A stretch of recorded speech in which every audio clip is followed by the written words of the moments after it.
Chers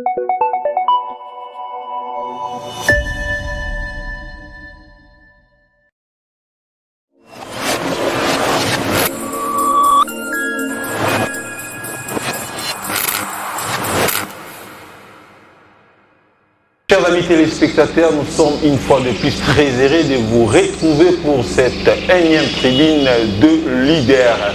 Depuis un certain temps, vous vous êtes déjà habitués à cette tribune à laquelle nous vous apportons de l'actualité qui domine la République démocratique du Congo et pourquoi pas celle qui peut également dominer le reste du monde entier. Comme vous le savez, nous avons un invité permanent à travers cette tribune. Il s'agit du bishop Ejiba Yamapia. Ce n'est plus une figure à vous présenter. Avec lui, nous allons décortiquer l'actualité en République démocratique du Congo. Mais bien avant cela, nous disons bonjour Bishop. Oui, bonjour mesdames. Merci beaucoup Bishop d'avoir accepté notre invitation. Nous vous avons invité sur ce plateau Bishop par rapport à la situation qui sévit en République démocratique du Congo. Vous savez qu'il y a eu déjà la centrale électorale qui a été mise en place pour préparer les élections. Mais après ces événements, il y a eu d'autres événements qui se sont passés en République démocratique du Congo qui n'augurent pas un bon avenir dans notre pays. Voilà pourquoi nous vous avons approché dans ce plateau pour pouvoir éclairer l'opinion sur cette question. Dans l'entrée, nous voulons que vous puissiez peut-être nous donner votre approche sur tout ce qui se passe en République démocratique du Congo, des tiraillements ça et là. Quelle serait votre approche par rapport à cette situation? Mon approche, c'est de dire à la population d'être calme. Mon approche, c'est de dire aux leaders que les héros sont nés dans la cendre. C'est de dire, c'est quand il y a tous ces conflits qu'on découvre qui est leader et qui ne l'est pas. Nous disons par là que l'accouchement, quand nous voyons nous tous qui marchons, les bébés qui naissent dans des hôpitaux, ils ne naissent pas dans le sourire, hein. C'est la maman en train de crier, en train de pleurer, en train de se demander pourquoi toute cette souffrance. Mais la réponse est que le bébé est en train d'arriver. Là, nous disons au peuple congolais que toutes ces agitations, il y a un bébé qui naîtra. Toutes ces agitations, c'est la grossesse qui est en train de faire ses effets. Toutes ces agitations, c'est le malaise de grossesse, si nous pouvons appeler ainsi. Dès que nous percevons les choses de cette manière-là, il n'y aura pas panique et nous dirons ok, la République démocratique du Congo vivra. Et puis c'est une jeune démocratie et parce qu'on est jeune, il y a des choses que nous apprenons en même temps, nous vivons. Voilà l'approche que je peux donner en ce moment. Merci beaucoup Bishop, mais depuis l'aube de l'indépendance de la République démocratique du Congo, il se révèle que le Congolais n'arrive pas à gérer le leadership. Il y a toujours cette guerre de leadership qui en soi est en train de reculer la nation. Vous en tant qu'expert en leadership, comment pouvez-vous faire cette lecture de cette guerre de leadership? À quand on pourra peut-être dire adieu cette crise de leadership qui ne fait que détruire le pays 60 ans après aujourd'hui?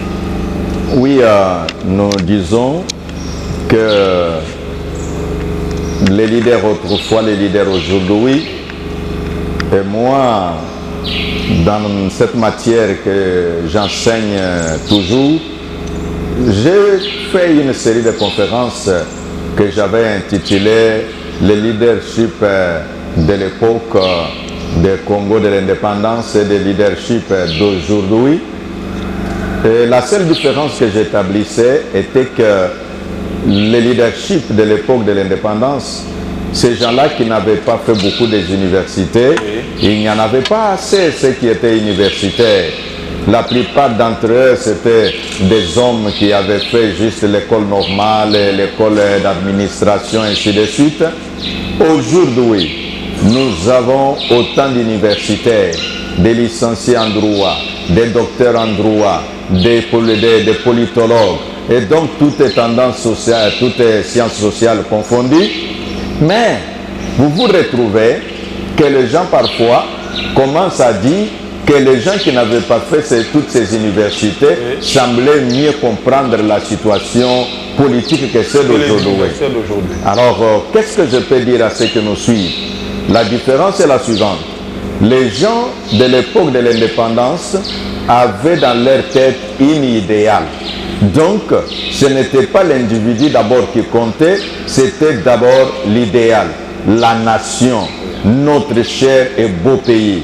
Mais tandis qu'aujourd'hui, les gens, dans la bouche, ils ont le peuple congolais, mais en réalité, c'est juste assouvir leur soif politique. Et ainsi dit, voyez même dans les regroupements politiques là, si nous demandons l'idéologie de chaque regroupement politique, mais nous n'aurons pas 400 idéologies. Il y aura toujours, bon, nous sommes de ceci, nous sommes de cela, mais au finish, bon, parce qu'on dit qu'un parti politique a pour objectif la conquête du pouvoir, et donc nous leur donnons raison de faire ce qu'ils font, mais nous disons qu'il est nécessaire que celui qui se dit leader, qu'il voie d'abord l'idéal 1. Et après, il peut dire, bon, mes intérêts peuvent venir, mais ce n'est pas ça qui doit primer.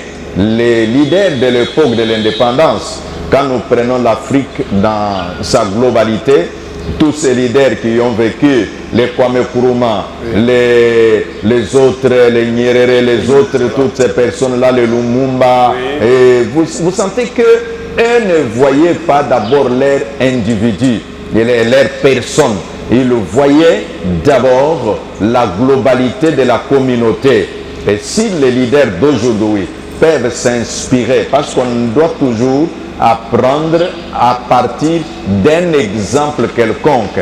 Et de cet exemple, on se dit, comment puis-je me comporter? Parce qu'il y a les gens qui ont vécu avant moi. Voilà un peu dans cette situation que nous disons que oui, en tout cas, le pays va très bien. Les éléments de contestation ici et là, c'est la marche normale d'une nation. Et allez en France, vous avez vu les gilets jaunes comme on les a appelés, mais c'était des marches tous les jours.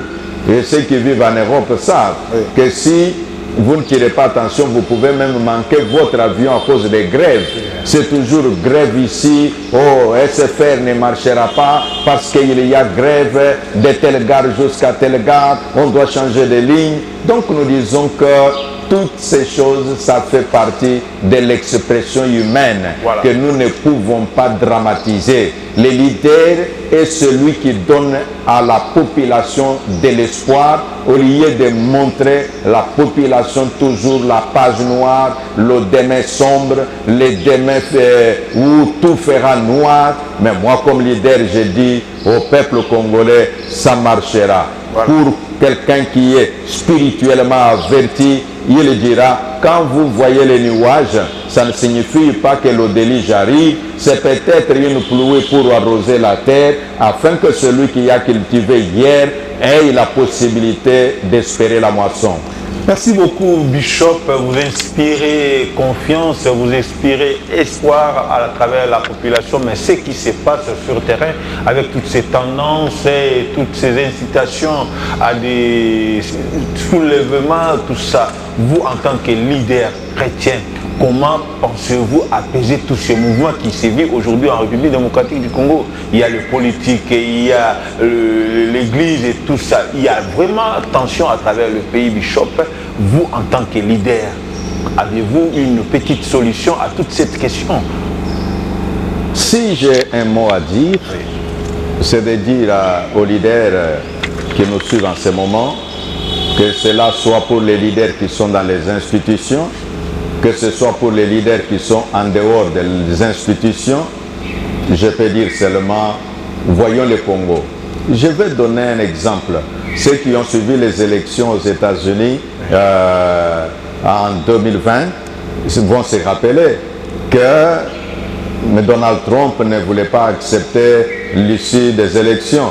Mais quand la Cour suprême s'est prononcée, même s'il a essayé de parler, mais vous le voyez, il est calme chez lui. Il vient même de créer son réseau, les réseaux sociaux à lui. Donc vous sentez qu'il ne se dit pas, bon voilà, parce que je ne suis plus président, la République doit disparaître à cause de moi. Non, il ne continue plus, si vous le suivez de près, il ne continue plus à se proclamer, voilà, je sais que j'ai gagné. Non, il a oublié, c'est du passé. Et c'est ce que je peux dire aussi aux leaders congolais. Si cela peut nous inspirer, ça va nous aider à réfléchir un peu demain au lieu de réfléchir hier. On dit bien, dans le leadership, on enseigne que le leader est un marchand de l'espoir. Quand un leader parle, tout le monde est suspendu à ses lèvres parce qu'on sait qu'il va nous parler de quelque chose de l'avenir. C'est pourquoi nous disons que le leadership, on enseigne ceci. Un leader est un fabricant du futur. Donc le leader, quand il est assis dans son bureau, il étudie le passé, mais sauf qu'il est en train de fabriquer ce que sera demain. Et donc moi comme leader, je peux dire aux leaders qui me suivent, fabriquons un lendemain meilleur pour le peuple congolais. Vous savez, notre population est en majorité composée de la jeunesse. Donc nous disons que le jeune ou la jeunesse c'est l'avenir de la nation. Et donc inspirons l'espoir, inspirons les modèles à suivre, que quand un jeune est assis, qu'il se dise, est-ce que je peux devenir comme un tel, au lieu qu'il puisse s'inspirer des modèles qui sont toujours contrefaçon, contre nature. Voilà. Et puis, parce que je parlais, oui, tu m'as demandé que faire. Oui, que faire par rapport à toute cette situation? Je vais donner un exemple sportif. Vous pouvez voir, les gens se battent à Bandal. Oui. Pourquoi? Parce que aujourd'hui c'est Barcelone contre Real. À Bandal, ils se battent, ils se jettent des bouteilles. Mais ceux qui sont sur le terrain, après match, tu vois l'autre qui va embrasser son coéquipier de Barcelone, l'autre qui va embrasser son coéquipier de Real. Les politiciens que nous voyons là, ou les hommes politiques que nous voyons là, mais avant de venir à la télévision, peut-être ils ont bu, ils étaient dans un même bar avec celui que vous appelez de l'autre bord. Et puis après ils se disent, oh monsieur, mon ami, et ainsi de suite. Je me rappelle un jour, je suis en Afrique du Sud, et j'ai participé à une rencontre, et il y avait Ramaphosa, qui est actuellement le président sud-africain. Oui. À ce moment-là, il était vice-président de la République. Voilà. Alors, à la réunion où on se retrouvait, il y avait son collègue de classe, oui, qui était, lui, du côté de l'opposition. J'ai oublié un peu son parti. Maintenant, tous les deux devaient parler. Quand Ramaphosa se lève, il parle de son collègue, il dit, ah, vous savez, mon ami tel là, il était très intelligent à l'école, mais quand tout terminé, bon, après, il pouvait me dire, mais tu sais que j'avais triché chez toi. Voilà. Donc, je veux seulement dire qu'il savait parler, non pas comme des ennemis, mais comme des personnes qui disent, nous avons différentes façons de voir les affaires, mais nous restons des humains. C'est ça ce que je peux dire aussi aux leaders politiques. Vous vous connaissez tous parce que vous avez étudié, la plupart d'entre vous, dans les mêmes universités. Vous étiez tous, si c'est à la diaspora, vous vous connaissez très bien. Mais quand vous vous rencontrez, vous parlez autrement. Mais au moment où la population est en train de se battre, moi je suis de tel, moi je suis de l'autre. Mais moi comme pasteur, que dirais-je? Que ces choses n'ont pas existé seulement avec la politique, ça existait même dans le monde des églises où les fidèles se battaient. Moi je suis de Paul, l'autre disait moi je suis d'Apollos, et l'autre disait même que moi je suis de Pierre. Mais qu'est-ce qui a anéanti tout ce bruit? C'est quand Pierre s'élève, c'est quand Paul s'élève, il dit, est-ce que Paul est mort pour vous à la croix? C'est Jésus qui est mort pour vous à la croix. Donc l'idéal, c'est avoir Jésus. Ainsi dit aux leaders, même si vous avez toutes vos différences, là vous voulez que les gens vous applaudissent. Vous savez, dans le cœur de l'homme, il y a parfois une petite haine basée par l'ego, tant par qu'humain. l'orgueil en tant qu'humain. Quand il voit l'autre porter une belle chemise et qu'on l'applaudit, alors lui se dit, ah, ça pouvait être moi qu'on devait applaudir.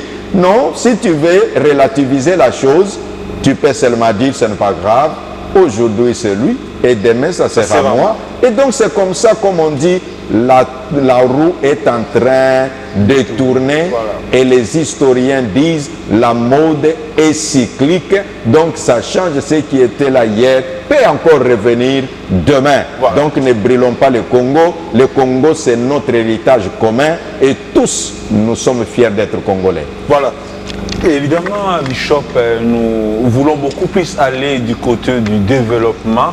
Aujourd'hui, avec tout ce que le leader, tant politique qu'ecclésiastique, nous impose, est-ce qu'il y a lieu d'espérer demain à un développement de la République démocratique du Congo, que nos enfants aillent très bien à l'école, que le maman se retrouve dans leur foyer, que tout le monde se retrouve dans son coin, dans son petit coin, même ceux qui sont au village. Et pourtant, ce sont des leaders que vous êtes qui devraient imprégner cette logique, mais au regard de toute cette guerre, pensez-vous que demain ou après-demain, le Congolais peut espérer à une telle vie? Oui, demain ou le lendemain, le Congolais peut-il avoir l'espoir? Je dis oui, le Congolais a droit d'espérer. Et d'autant plus qu'on a un président chrétien, et c'est déjà l'étoile qui est en train de briller quelque part pour donner l'espoir au peuple, car la Bible dit, lorsque le juste dirige, le peuple sera dans la joie. Maintenant que tu me dis, est-ce que le peuple peut-il espérer? Et nous disons oui, le peuple peut espérer. L'erreur que les gens commettent, c'est de croiser les bras en disant j'attends que les politiciens ou que la politique vienne résoudre mes problèmes. Non, mets en valeur ce que tu connais faire. Si tu es à mesure d'être un bon commerçant, pratique ton commerce et tu auras la paix du cœur. Si tu es je ne sais pas, un sportif, dans quelle discipline, je ne sais pas, entraîne-toi comme il se doit. Si tu es politique ou politicien, travaille mieux pour faire la bonne politique qui a l'idéal, qui a comme leitmotiv le peuple, la nation, et à ce moment-là, tu pourras réussir. Ainsi dit, le leadership, parce que notre espace est appelé tribune du leader. Donc chaque leader doit savoir que tu n'es leader qu'en fonction de ceux qui te suivent. Oui. Et ceux qui te suivent, c'est en fonction de ce que tu peux représenter pour eux. Et nous, leaders ecclésiastiques, que disent les Écritures? C'est ça notre source d'inspiration et de foi. Les Écritures nous demandent, priez pour ceux qui sont élevés en dignité. Et là, nous disons aux leaders ecclésiastiques, tu ne peux pas être en train de critiquer ceux qui dirigent et en même temps prier pour eux. Tu ne prieras pas de la bonne façon. La bonne façon, c'est de dire, si ce que tu peux reprocher aux uns et aux autres, tu peux transformer cela en requête de prière, ta prière sera exaucée. Qu'est-ce que l'apôtre Paul dit? Il dit ceci à Timothée, que tous les hommes, en premier lieu, les mains levées, une conscience pure, qu'ils prient pour ceux qui sont élevés en dignité, qu'ils prient pour le roi. Mais aujourd'hui, que faisons-nous? Si on entend dans une église un pasteur qui s'élève et dit prions pour le président de la République. Oui. Mais il y a même les fidèles qui ne prieront pas, qui vont dire oh voilà, pasteur, peut-être Azuma et Loko, Yango, Yakomiko Tinda Biso. Non, votre pasteur n'a obéi que ce qui est dit dans la Bible, priez pour le roi afin que vous puissiez vivre dans la dignité et que vous puissiez vivre dans la paix. C'est ce que la Bible nous demande. Ainsi dit, voyons l'exemple de Jésus-Christ. Quand il était sur la terre, il avait sa façon de parler, il avait sa façon de diriger le peuple. Et donc nous disons que nous, comme leaders, notre travail, c'est de montrer aux autres ce qu'ils doivent faire et nous aussi ce que nous devons faire. Oui. Qu'est-ce que nous devons faire? Prier pour les institutions de la République parce que nous croyons à la puissance de la prière, prier pour ceux qui dirigent et ainsi de suite. Et la réponse viendra de Dieu. Voilà. La Bible dit, nous nous aimons, mais celui qui fait croître, c'est l'Éternel notre Dieu. Voilà. Merci beaucoup, Bishop. Nous allons beaucoup plus rester sur le plan personnel, surtout sur votre personne. Votre travail sur le plan ecclésiastique est incontestable. Vous avez bâti un travail évangélique appréciable à travers la République démocratique du Congo et partout ailleurs. Nous voulons savoir si l'évêque pense déjà à la retraite ou il pense encore continuer cette œuvre de Dieu pour pouvoir donner un peu plus de tonus à la question du leadership chrétien en République démocratique du Congo. Bon, dans l'enseignement sur le leadership, on dit ceci. Qui est un leader? Le leader est celui qui travaille pour que les autres se développent. Si moi, je ne vois pas les choses que demain ou le lendemain, je ne serai plus capable de faire ce que je fais aujourd'hui, je ne suis pas un leader. Je dois comprendre que mon âge est en train d'avancer, viendra un moment que je ne saurai plus faire les choses que je faisais autrefois. Pour me préparer à tout cela, c'est là que nous formons des serviteurs de Dieu. Et là, il y a un principe cher de leadership qui dit un succès sans successeur n'en est pas un. Et donc, les gens que nous formons, les enfants qui se sont convertis dans notre ministère, et pour nous autres, nous n'avons pas des gens que nous avons pris dans une église ici, dans une église là-bas. C'est ainsi, ceux-là à qui nous avons prêché la parole, ceux-là qui se sont convertis, ceux-là qui sont devenus serviteurs de Dieu, alors demain, ils pourront prendre la charge de l'église. Et quand moi, je ne peux qu'être un coach, je ne peux qu'être un mentor, en train de leur dire, ici, n'allez pas à gauche, là-bas, n'allez pas à droite, laissez Jésus-Christ être au centre de l'œuvre et l'Éternel Dieu bénira ce qui est en train de se faire.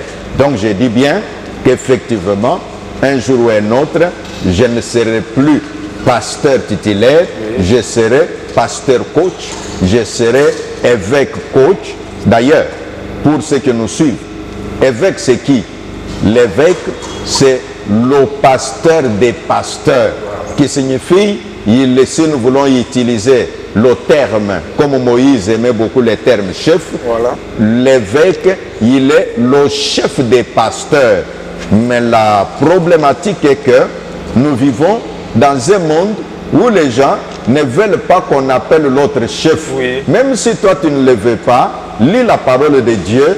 La Bible déclare dans le leadership de Moïse, quand vous lisez Exode chapitre 17, chapitre 18, il y avait des gens que l'on appelait les chefs d'autant, les chefs de combien, ainsi de suite.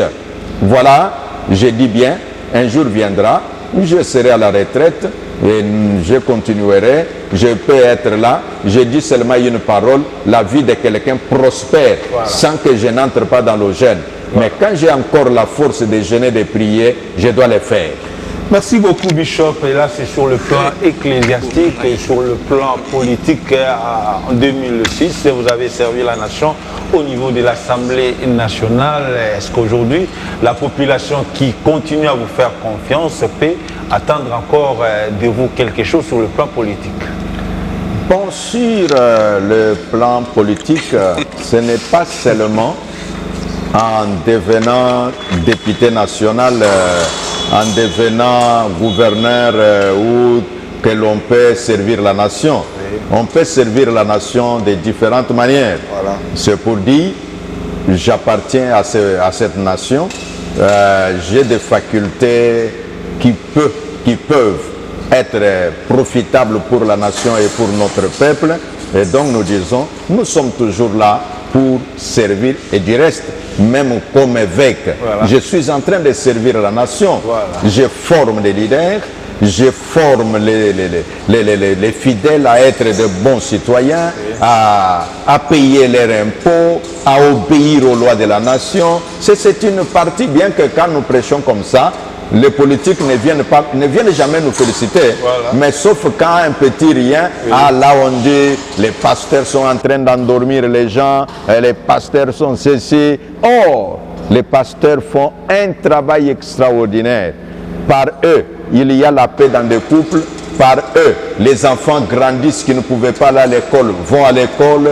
Par eux, il y a ceux qui devaient devenir des brigands, des voleurs, qui sont des bons citoyens, qui sont même dans les institutions. C'est un travail que les pasteurs sont en train de faire et que nous faisons. Donc nous servons la nation, même si nous n'avons pas seulement besoin des titres de ministres et de cela pour bien servir, mais nous le faisons déjà. Merci beaucoup, Bishop. Nous avançons lentement, mais sûrement vers la fin de notre tribune de leaders. Bishop, il se crée aujourd'hui des tendances à travers le pays, et tendances politiques, il y a des coalitions et tout ça. Vous, en tant que leader chrétien, avez-vous une approche, n'est-ce pas, un conseil, n'est-ce pas, à donner à tous ces leaders qui se coalisent et tout ça pour pouvoir chercher leurs propres intérêts? Pensez-vous qu'à travers votre conseil, à travers votre message, on peut se coaliser autour d'un leadership, notamment comme vous l'avez évoqué ici, autour du chef de l'État pour faire avancer le pays et attendre des élections en 2023, afin que nous puissions aspirer à un développement intégral de la République démocratique du Congo? Bon, en tant que leader, et puis à ma casquette d'homme d'église, bon, en vérité, un pasteur ne peut pas appartenir à l'opposition. Voilà. Pour la simple raison, le pasteur, c'est un homme qui a la foi, c'est un homme qui a la loi. Et donc le pasteur, parce qu'il... C'est pourquoi tu vois, quand le prophète, même s'il reçoit un message qui est opposé au roi, tu ne verras pas le prophète venir, « Ô roi, arrange tes effets, demain tu mourras. » Non, non, il vient, il dit au roi, vis éternellement. Voilà. Sauf que le roi connaît que l'homme là parle ce qu'il a entendu de la part de Dieu. Voilà. Alors face à ça, il demande même au prophète, est-ce que tu veux me dire exactement? Voilà. C'est par insistance du roi que le prophète sera. C'est pour dire quoi? Le prophète fait tout qu'il ne peut pas appartenir à l'opposition. Voilà. Donc moi comme évêque, un évêque ne peut pas appartenir à l'opposition parce que l'évêque doit soutenir. Il prie pour les institutions établies. Mais et puis tu vas t'opposer aux mêmes institutions. Qu'est-ce que tu as fait? Voilà. Tu as contredit la parole de Dieu et tu t'es comporté en marge. Maintenant, il y a une dimension parce que chaque médaille a des faces. Le pasteur en tant qu'humain, il peut aussi avoir quelques tendances dans sa tête. C'est comme un arbitre. Oui. L'arbitre, que vous le vouliez ou pas, dans sa tête-là, il a toujours une petite tendance. Mais sauf qu'il se dit, à mon rang comme arbitre, je dois tout faire pour rester au milieu. Ouais. Donc le pasteur, c'est la personne attitrée pour gérer les conflits, résoudre les conflits, apporter des solutions. Et quand les gens ne recourent pas au pasteur, à des moments ils font des graves erreurs. Voilà. Donc aux politiciens, faites confiance aux pasteurs. Ne dites pas, oh voilà, oh les pasteurs, ce sont eux qui sont à la base de ceci. Non, mais les pasteurs ne se mettent pas aussi pour narguer les politiciens en disant, les politiciens, c'est vous qui êtes à la base de ceci ou de cela. Ils se disent, nous sommes les pères. Wow. Et parce que nous sommes les pères, nous comprenons que les gens du politique, ce sont nos fidèles, ce sont nos enfants, d'une façon morale ou d'une manière ou d'une autre. Voilà pourquoi j'ai dit, un pasteur réel, parce qu'il y a les pasteurs en P majuscule et les pasteurs en P minuscule. un pasteur en P majuscule ne peut pas être de l'opposition. Merci beaucoup Bishop Ejiba Yamapia, merci beaucoup à tous amis téléspectateurs qui nous suivent à travers le monde. Nous vous rappelons que nous avons reçu sur cette tribune de leader, un leader chrétien. Il s'agit de Bishop Ejiba Yamapia, représentant légal de l'église pentecôtiste des secouristes. Avec lui, nous avons défrayé l'actualité en République démocratique du Congo. Nous sommes pratiquement arrivés à la fin de notre tribune. Bishop, nous pouvons avoir votre mot de la fin. Les mots de la fin, je dis à tous les leaders qui nous ont suivis, continuez à nous suivre, vous aurez beaucoup d'éléments édifiants sur le leadership. Je dis à tous nos téléspectateurs que abonnez-vous à votre chaîne MS-TV et vous ne regretterez pas parce que vous aurez des informations crédibles et en temps réel. Et là, je peux dire, même ceux qui ne sont pas d'accord avec notre opinion, notre façon de penser, nous vous disons, nous vous respectons. Mais abonnez-vous, ça vous permettra d'avoir un autre son de cloche. Par mot de la fin, je vais dire à tous ceux qui nous suivent, quand est-ce qu'un homme ou un leader devient intelligent? Un leader devient intelligent quand il comprend qu'il ne connaît pas quelque chose. Je répète, quand est-ce qu'un leader devient intelligent? Un leader, son intelligence commence quand il comprend qu'il ne connaît pas tout. Quand il comprend, il y a quelque chose qu'il ignore, c'est pourquoi il s'informe. C'est ainsi, vous voyez, les leaders aiment lire.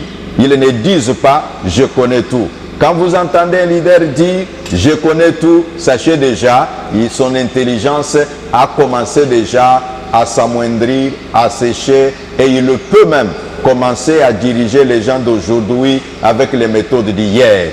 Ainsi dit, que Dieu bénisse la République démocratique du Congo, que Dieu bénisse ceux qui sont en train de s'abonner maintenant, que Dieu bénisse tous ceux qui sont d'accord de soutenir cette chaîne, que Dieu bénisse ceux qui travaillent dans l'ombre, les caméramans, ceux qui sont chargés de la logistique, les lumières, ceux qui nous interviewent comme M. Médard, que Dieu vous bénisse. Merci parce beaucoup, que vous nous permettez de pouvoir faire arriver le message que nous avons, et que Dieu soit le Dieu de la République démocratique du Congo et notre Dieu à nous tous. C'est au nom de Jésus-Christ que j'ai prononcé ces paroles et je dis Amen. Merci beaucoup, fidèles téléspectateurs. Nous sommes pratiquement arrivés au terme de cette tribune de leaders. Nous vous rappelons que nous avons reçu sur ce plateau le Bishop Ejiba Yamapia. Avec lui, nous avons décortiqué l'actualité en République démocratique du Congo. Nous avons relevé l'impact du leadership dans notre pays. C'était pour nous un réel plaisir de vous tenir compagnie pour cette tribune. Il ne me reste à remercier toute l'équipe technique qui nous a accompagnés, et aussi bien nous vous supplions, nous vous demandons à vous abonner massivement et vous faire aussi abonner d'autres personnes sur cette chaîne, parce que vous aurez plusieurs programmes qui vont vous édifier, notamment sur le leadership, et il y aura aussi la prière. Il y a tant de programmes qui peuvent, n'est-ce pas, vous être beaucoup plus intéressants. Voilà pourquoi nous vous demandons de vous abonner massivement et faire abonner d'autres personnes. Nous vous fixons rendez-vous très prochainement sur la même chaîne. D'ici là, portez-vous bien et bye bye.